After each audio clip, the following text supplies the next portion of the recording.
Got my new gas tank, 1995 Chevy G20 van, 4.3.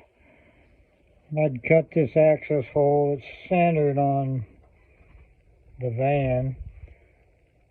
So that's a brand new fuel sender. I'm getting ready to take it apart, siphon the gas out, and get everything dismantled and put the new gas tank in. And my siphon hose wouldn't work. I'm not buying another one. I got my Rock Pals power station running an electric fuel pump, 12 volt. Got a filter on this, and I've got one down on a used one down in there. And I'm filling this 5-gallon with gas. It's pumping away. Don't have to suck on it or anything. So I'm draining my tank. There's my new tank. I'm working on it. It's getting ready to rain. I'm getting as much done as I can today.